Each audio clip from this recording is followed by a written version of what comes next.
اعوذ باللہ من الشیطان الرجیم بسم اللہ الرحمن الرحیم نحمدہ ونصلی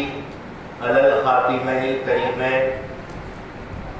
وآلہما الصالحین الطیبین اما بعد فقد قال اللہ تبارک و تعالی فی القرآن المجید والفرقان الحمید فاعوذ باللہ من الشیطان الرجیم بسم اللہ الرحمن الرحیم اللہ نور السماوات والارض مثل نورہ کمشکاۃ فیہا مصباح المصباح فی زجاجہ الی الاخیر وقال النبی صلی اللہ علیہ وسلم من رآنی فقد رأى الحق وقال میرا مہدی الموعود علیہ السلام خدا کی خدائی کو حد نہیں، بندے کی طلب کو حد نہیں، مومن آرا گوین کے بنا یہ حق باشد۔ صدق اللہ العظیم وصدق رسولہ النبی الکریم وصدق المہدی الموعود علیہ الصلاۃ والتسلیم۔ ساری تعریف اللہ رب العزت کے لیے سزاوار ہے جو رب العالمین ہے۔ درود و سلام ہو خاتمین محمدین کریمین علیہم السلام پر اور آپ دو کی ہر ذریات پر۔ محترم و معزز فقراء عظام، دانشوران قوم، نوجوانان قوم مہدویہ، پیارے بچوں، پردہ نشین، عفت مآب خواتین، السلام علیکم ورحمۃ اللہ وبرکاتہ۔ حاضرین گرامی، آج کا یہ مبارک موقع، یہ بحریام کا موقع بندگی میاں سیدنا شائخ النبی صدیق ولایت حامل بار امانت رضی اللہ تعالی عنہ کا وہ بہرا جو کہ خاص و عام تقسیم کیا جا رہا ہے، تقسیم ہوتا آیا ہے، ہوتا رہے گا تا قیام قیامت، یہ فیض جاری و ساری رہے گا۔ آج بندگی میاں سیدنا شائخ النبی صدیق ولایت رضی اللہ تعالیٰ عنہ کی سوانح حیات کی کچھ جھلکیاں جو آپ کی خدا تبارک و تعالیٰ سے مناسبت کی حقیقت کو بیان کرتے ہیں، اور ساتھ ساتھ دوسرے دن کی جنگ کے احوال ان کو بڑا بیان کیا جائے گا۔ حاضرین گرامی، حضرت امام مہدی موعود علیہ السلام نے ارشاد فرمایا ہے، مومن آرا گوین کے بنا یہ حق باشد۔ مومن اس کو بولا جاتا ہے، مومن اس کو بولتے ہیں جو اللہ تبارک و تعالیٰ کا دیدار کرنے والا ہو، مومن اس کو بولا جاتا ہے۔ اور امامنا مہدی موعود علیہ السلام نے ایمان کی تشریح بھی فرمائی، مومن کی تشریح بھی فرمائی کہ مومن وہ ہے جو خدا کو سر کی آنکھوں سے دیکھے یا دل کی آنکھ سے دیکھے یا کم از کم خواب میں اللہ کا دیدار کرے، اس کو مومن بولا جائے گا۔ اور ساتھ ساتھ جو خدا تعالیٰ کی دیدار کی طلب رکھتا ہو، اس کو بھی آخری درجہ مومن کا دیا جاتا ہے۔ بہرحال یہ مومن کی صفتیں ہیں۔ اعلیٰ صفت سر کی آنکھوں سے دیدار کرنا ہے، اور سب سے نیچی صفت، نچلی صفت جو ہے وہ طلب دیدار خدا ہے، اللہ کو طلب، اللہ کے دیدار کو طلب کرنا۔ حضرت سیدنا بندگی میاں شائخ النبی صدیق ولایت رضی اللہ تعالی عنہ ایک سچے طالب مولا اور ان کی اس طلب کا آغاز ان کے بچپن ہی سے شروع ہو چکا تھا۔ بندگی میاں جس وقت کے 3 سال کی عمر کے تھے، جبکہ اس وقت میں آپ کی تسمیہ خوانی بھی عمل میں نہیں آئی تھی، اس عمر میں آپ اپنے گھر کے آنگن میں کھیل رہے تھے اور اچانک آپ کے اوپر ایک تجلی باری ہوتی ہے، غش کھا کر آپ گھر کے آنگن میں گر پڑتے ہیں، اور بچے کو کھیلتا کودتا چھوڑنے والے گھر کے لوگ جب یہ دیکھتے ہیں کہ بچہ اچانک کھیلتے کودتے زمین پر غش کھا کر گر پڑا ہے، دوڑتے ہوئے آتے ہیں آپ کی والدہ ماجدہ اور گھر کی دوسری عورتیں، اور بچے کو فوراً گود پہ لیتے ہیں، گھر کے اندر لاتے ہیں، پریشان ہو جاتے ہیں کہ بچے پر کیا اثر ہو گیا، کیا کوئی سایہ سپٹ ہو گیا، کیا کوئی بیماری ہو گئی، یا کوئی نظر پڑ گئی، بہرحال کس چیز کا اثر ہوا۔ سارے کے سارے گھر کے لوگ پریشان تھے۔ آپ کی والدہ بی بی خدزہ بوا تاج وہ پریشان تھی اور کسی سے معائنہ کرانا چاہتی تھی کہ آخر بعین ہی بچے پر کیا چیز کام کر گئی ہے۔ اتنے میں بی بی کے بھائی بندگی میاں ملک خدا بخش وہ گھر پر ملاقات کے لیے بہن سے آتے ہیں۔ بہن سارا ماجرا ان کے سامنے رکھ دیتی ہے اور بھائی اپنے اس بھانجے کی کیفیت کو سننے کے بعد، بھانجے کی کیفیت کو دیکھنے کے بعد یہ کہتے ہیں کہ یہ کوئی بیماری، کوئی سایہ، کوئی آسیب کا اثر نہیں ہے، بلکہ یہ اللہ تعالیٰ کی طرف سے خدا کی ایک تجلی کا اثر ہے۔ خدا تعالیٰ نے کچھ عنایت ان کو کیا ہے، یہ اس کی عنایت کا اثر ہے، جس کی وجہ سے وہ تجلی کا اثر یہ ہوا کہ وہ غش کھا کر گر گئے ہیں۔ اور بے فکر ہو جاؤ کہ اللہ تبارک و تعالیٰ نے تمہارے اس فرزند کو چن لیا۔ تو بچپن میں ہی اللہ تعالیٰ کی ایک تجلی، ایک دیدار کی جھلک، یا اللہ تبارک و تعالیٰ کی نور کی ایک عطا ہو چکی۔ اسی وقت سے اللہ تعالیٰ نے ان کو چن لیا تھا، اور اس کے بعد سے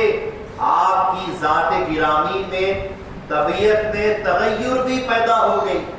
آپ اکثر اور بیشتر خاموش رہتے تھے۔ وہ جو کھیل کود کا معاملہ، بچپن کا جو کیفیت کا عالم تھا، وہ بھی برخاست ہو گیا۔ خدا طلبی بڑھنا شروع ہو گئی۔ جب بات کرنے لگے، بولنے لگے، سننے لگے، تو اللہ اور رسول کی بات سننا پسند کرتے تھے، بولنا پسند کرتے تھے۔ 6 سال کی عمر ہوئی تو خدا طلبی بڑھتی گئی۔ خدا کی طلب فرض ہے، اور خدا کی ایک جھلک جو اللہ تعالیٰ کی جانب سے عطائی شکل میں،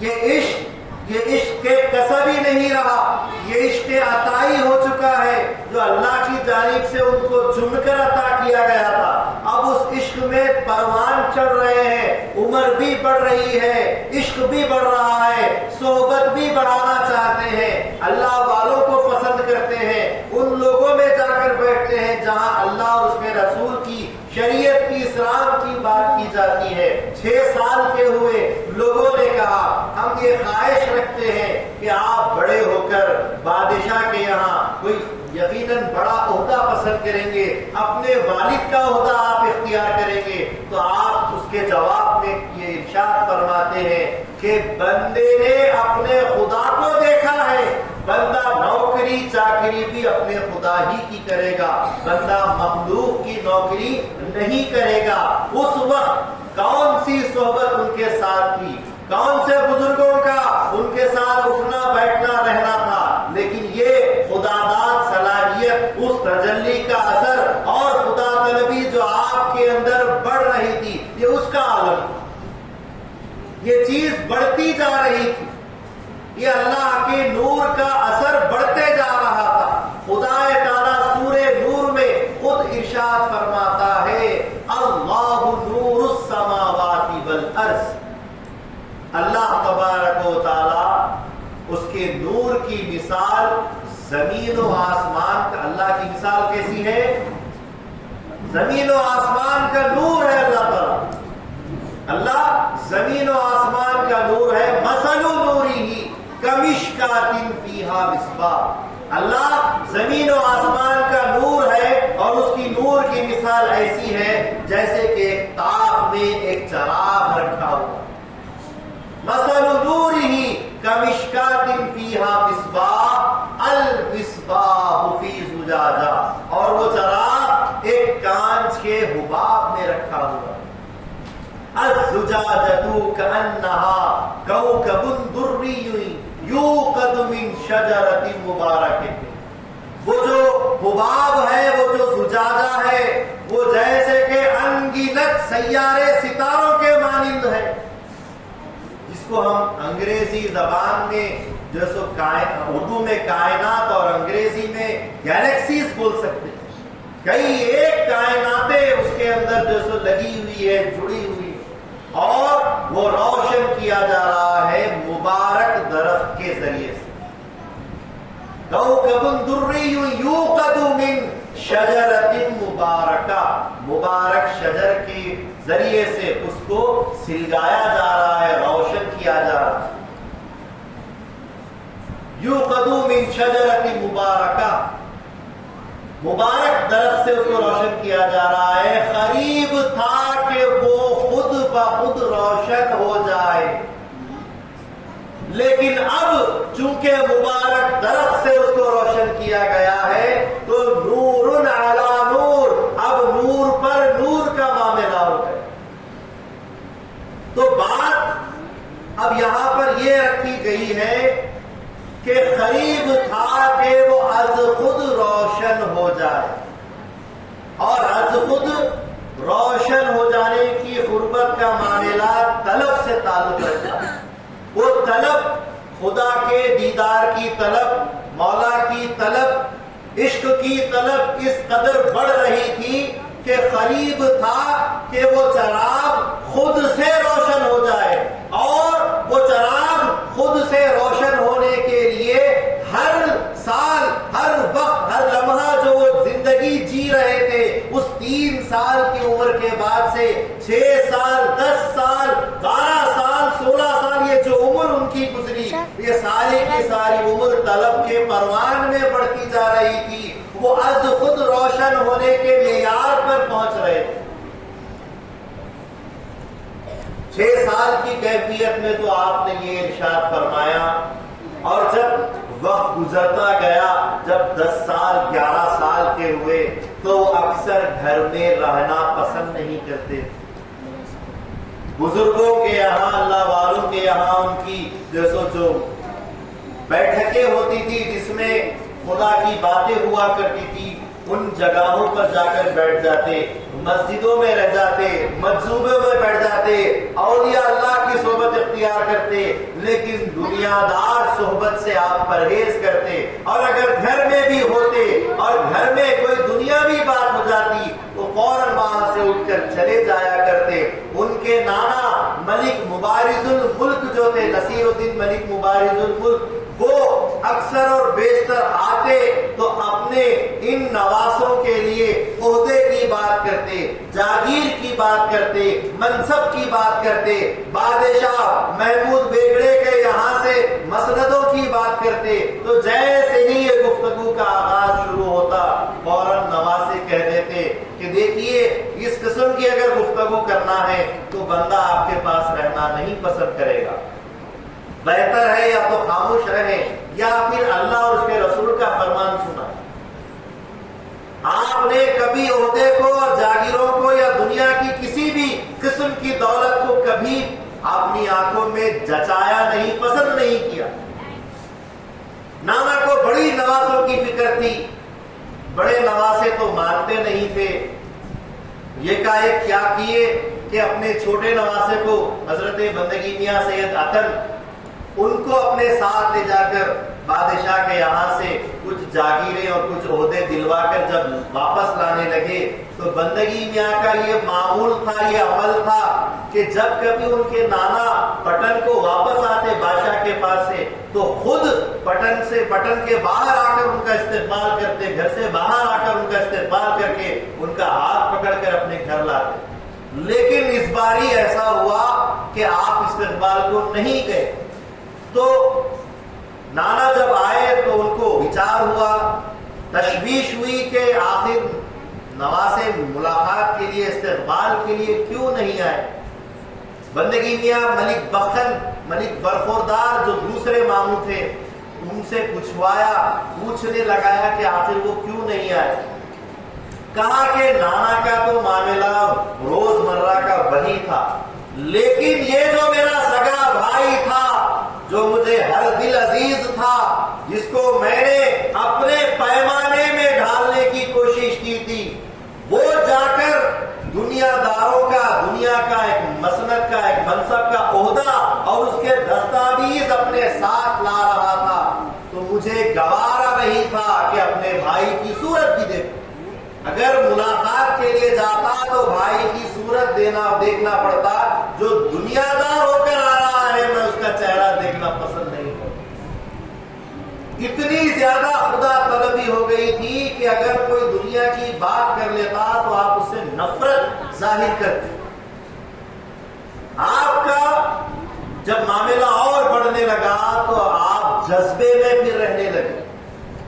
16 سال کی جب عمر ہوئی، کھانا پینا بالکل بند، کم خوراک رکھتے، کھانے پینے کی طرف آپ جیسو مائل نہیں ہوتے، اکثر ذکر اور فکر میں رہتے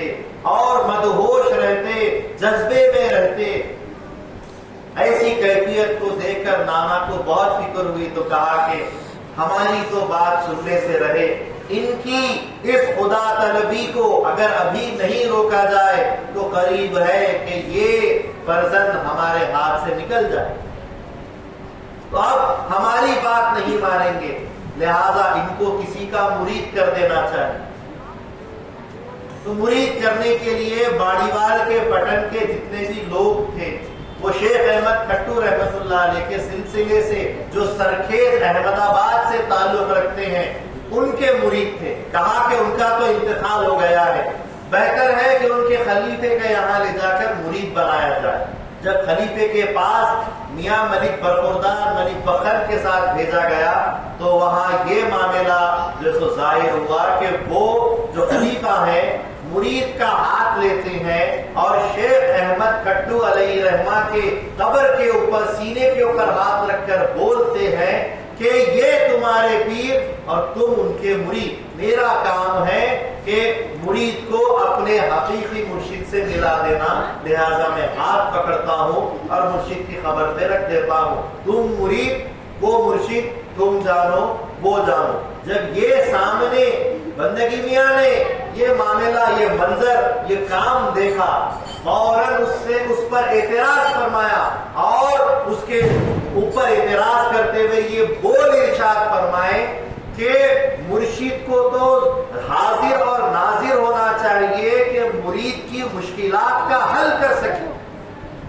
چاہے وہ دنیاوی معاملات ہو، چاہے وہ دینوی معاملات ہو، ہر دو معاملات کو